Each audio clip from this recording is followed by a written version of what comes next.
안녕하세요. 스포츠 분석하는 오로지TV입니다. 오늘도 근거 있는 영상 준비해드리겠습니다. 분석은 분석일 뿐 최종 정답지는 배당과 동시에 분석하고 있습니다. 모든 픽 공유는 가족방에서만 공유해드리고 있습니다. 정보방 참여 방법은 영상 하단 고정 댓글 확인해 주시기 바랍니다. 구독과 좋아요는 저에게 매우 큰 힘이 됩니다. 이번 영상에서는 10월 1일 유로파 2경기를 준비했습니다. 첫 번째 경기는 오모니아 대 카라바오 축구와 관련하여서 설명드리겠습니다. 오모니아 팀은 카이라트 원정에서 무승부를 기록한 곳입니다. 카라바오 팀은 홈에서 바젤과 상대로 비기고 난 다음에 원정 일정에 나서는 것으로 오모니아 팀은 카이라트 상대로 예상 외로 고전을 하면서 무승부에 그치게 되었습니다. 유럽의 대항전 경험이 많은 팀으로 조에서 다크호스가 될 거라고 예상이었는데 원정 경기력을 다소 떨어진 모습을 보이곤 하였습니다. 그렇지만 파포올리스가 최전방에서 기만한 움직임으로 기회를 만들기도 하였습니다. 뿐만 아니라 고메스는 카드를 불사를 한 터프한 맨마킹 능력을 보였고 카라바오 팀은 바젤을 상대로 하여서 경기를 하는 내내 압도를 하였고 좋은 찬스도 만들었습니다. 그리고 무승부에 그친 곳입니다. 그렇지만 조이르가 유력을 하였던 바젤을 경기 내용 상으로 압도한 모습은 매우 인상적이었다는 걸 알려드리고 싶습니다. 카라에프가 안드레다 등 3선의 조합이 공수의 연결고리 역할을 잘하였고 후세이노프와 메드베데프의 최종의 수비는 굉장히 인상적인 모습으로 남게 되었습니다. 조에서 충분하게 복병이 될 만한 전력임에 틀림없는 곳입니다. 카라바오가 공격적인 팀이긴 하지만 원정에서도 공격적으로만 임하기는 부담입니다. 오모니아 카라바오에 있어서 다소 라인을 내리고 역습에 치중한 경기를 할 것을 예상해 볼 수 있으며 승패에 대해서는 갈리지 않을 것 같습니다. 오모니아의 홈 경기력이 준수하긴 하지만 카라바오는 카라에프와 안드레다가 중원에서 상대방과 충분하게 경합을 하면서 경기 흐름을 진흙탕전으로 끌고 갈 수도 있습니다. 두 팀이 치열한 중원의 경합으로 1진 1퇴의 공방전을 펼칠 것이기에 무승부를 생각해 봅니다. 다음으로 오모니아 니코시아 팀에 대해서 조금 더 자세한 정보들을 파악해 보도록 하겠습니다. 조에서는 3위를 자리를 하고 있으며 승대무승무의 기록을 가지고 있는 곳입니다. 지난번에 1차전의 알마티전에서 0대0 무승부를 거둔 곳으로 최근의 일정에서 흐름이 매우 저조한 곳이기도 합니다. 지난번에 공식전 6경기에 2승 2무 2패로 스퍼트를 내지 못하고 있는 중으로 이번에 라운드 선전을 기대를 하기에는 위험이 너무 큰 곳입니다. 이 팀은 공격력이 저조한 곳인데 아래에서 설명을 드리겠지만 수비의 집중으로 인해서 공격으로 올라가는 속도가 느린 곳으로 윗선의 무게감 또한 떨어지는 곳입니다. 이뿐만 아니라 현지의 발표에 따르게 되면 아산테 선수가 부상으로 길어질 것을 전망하고 있습니다. 오모니아 카라바오 축구에 있어서 파풀리스 믹스 마찬가지로 부상으로 출전을 속단하지 못합니다. 한정적인 공격의 자원으로 성과를 내기는 당연히 힘이 들며 무득점에 끝난다고 해도 전혀 이상하지 않은 경기가 될 듯 싶습니다. 물론 이 팀은 수비 대처에 대해서는 나쁘지 않은 곳으로 기본의 3백을 운영을 하지만 수비를 할 시에는 윙백이 빠르게 센터백의 조합에 합류를 하여서 5백을 만듭니다. 상대방의 공격수와 1대1 매칭을 가져가면서 위기를 최소화하며 대량으로 실점을 내줄 경기는 아닙니다. 결장자는 코오노우로스 믹스 파풀리스 아산테 바우테악 선수입니다. 다음으로는 카라바오 FK팀에 대해서 알아보도록 하겠습니다. 이곳은 조에서 4위를 자리를 하고 있으며 승승무승무의 기록을 가지고 있습니다. 상대방에 비해서 근소 전력 열세를 떼며 하지만 흐름 자체는 우위를 점하는 곳입니다. 지난번에 공식전 12경기 무패인 곳으로 팀의 에너지 레벨이 호조에 올라버린 상황에서 리그에서 첫 승을 꾀할 만하기도 합니다. 상대방과 마찬가지로 빡빡한 수비에 강점이 있고 수비진과 미드필드진 간격을 촘촘하게 가져가면서 상대방이 좀처럼 전진을 하지 못하도록 막습니다. 수비수 개개인의 기량마저 선결이 되어져 있는데 이로 인해서 상대방의 역습에도 대처가 가능한 곳이기도 합니다. 오모니아 카라바오의 무실점 달성도 무리한 목표가 아니라고 보여지며 이곳에 있어서 의문점은 다득점 생산에 대해서입니다. 앞서 언급을 하였는데 오모니아 수비의 저항이 만만치 않을 예정이기도 하고 패턴의 플레이에서도 잡음을 내는 것입니다. 그나마 이선의 자원인 오조비치 선수가 왕성한 활동량을 보여주면서 분전을 하지만 이의 선택지를 활용을 하기에는 험로가 점차집니다. 많아봤자 1득점 생산에 그칠 전망입니다. 결장자는 휘세이노프 로메로 선수이니 이 점에 대해서도 참고를 해주시면 좋을 것 같습니다. 마지막으로 결론은 여러 사람들의 의견을 통합해 보도록 하겠습니다.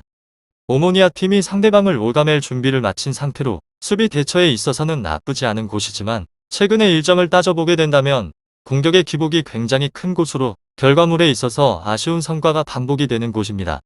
오히려 안정적인 공격수 수비수 밸런스를 유지를 하면서 상승세를 잇고 있는 카라바오 팀이 야구세를 뗄 공산이 높다라는 점입니다.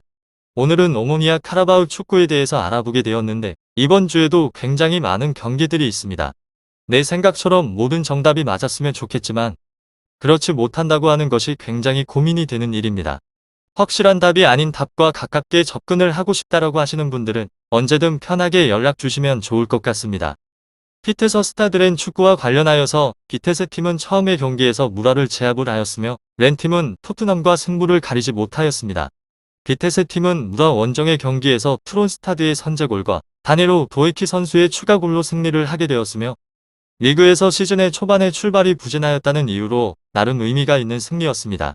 그렇지만 10개 가까운 뉴욕 슈팅을 때리면서도 2골에 그치게 되었고 그 후에 열리게 된 리그의 경기에서도 여전히 그렇게 인상적인 경기력에 대해서 보여주지 못하고 있는 중입니다.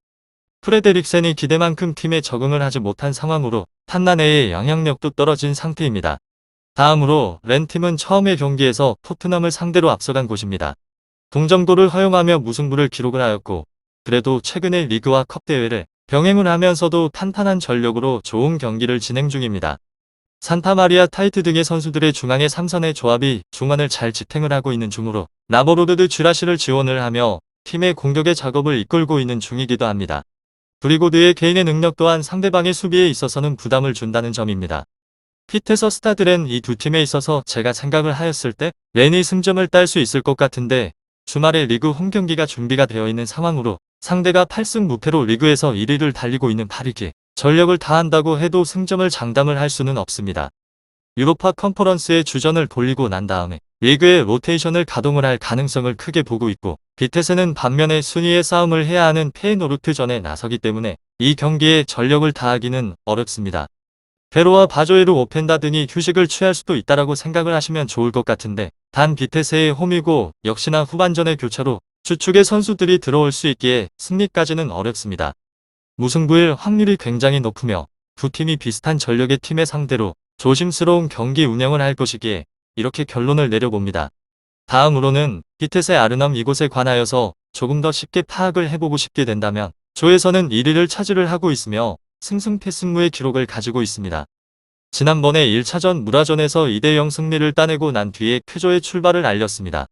최근의 일정도 마찬가지로 안정적인 성과를 내고 있는데 홈이점을 안고 있는 이번의 경기에 있어서 적극적인 공세를 시도를 합니다. 피테서 스타드렌 축구에 있어서 공격의 전개 과정에서 측면의 활용 빈도가 높으며 측면의 조합의 개인 전술에 우에 비텍 선수를 축으로 하는 적극적인 공격의 가담이 강점인 곳입니다. 이를 통하여서 꾸준한 기회 창출이 가능하고 다만 공격진의 전반의 결정력 개선은 더딘 곳이며 최근에 3분의 경기에서 멀티 득점을 기록을 하지 못했던 점이 그 방증입니다. 많아봤자 1득점을 기대를 해볼 수 있을 것 같습니다. 이곳은 수비의 대처도 아쉬움을 남기는 곳으로 앞에서 잠깐 언급을 하였는데 윙백의 조합의 공격 가담은 강점이 확실합니다. 다만 배우의 공간의 노출이라는 치명적인 불안을 노출을 하며 이 부분에서 참음을 낸 결과 클린시트 달성에 있어서는 애를 먹을 듯 싶습니다. 결장자는 레이즈거 선수이며 다음으로는 스타드 렌팀에 대해서 조금 더 자세한 것들을 파악해 보도록 하겠습니다. 조에서는 3위의 자리를 하고 있고 패무패승무의 기록을 가지고 있습니다. 최근의 일정에서 성과가 만족스럽지 않고 지난번에 공식전의 5경기에서 단 1승에 그친 곳입니다. 원정에서 반등을 시도를 하겠지만 녹록지 않다는 게 중론으로 최근의 일정에서 필요 이상의 실점을 허용을 하고 있다는 이유로 신중한 운영을 통해서 부담의 극복을 시도를 합니다. 멜링 트라울의 풀백의 조합이 안정감 저하로 인해 위기를 초래하는 경우가 잦은 곳입니다. 피테서 스타드렌에 있어서 활용이 가능한 대체의 자원이 부족한 상황에서 이들이 흔들리게 된다면 수비진의 전반적인 조직력의 약화로 이어지고 1실점, 2실점 허용은 불가피한 곳입니다. 또한 이곳은 공격에 대해서 역습 위주로 득점을 노리는 곳입니다. 테리오 라보루테 선수가 일산의 조합에 대한 속도에 관해서 경쟁력이 확실한 곳으로 측면의 조합의 지원을 더하여서 꾸준하게 기회 창출이 가능합니다.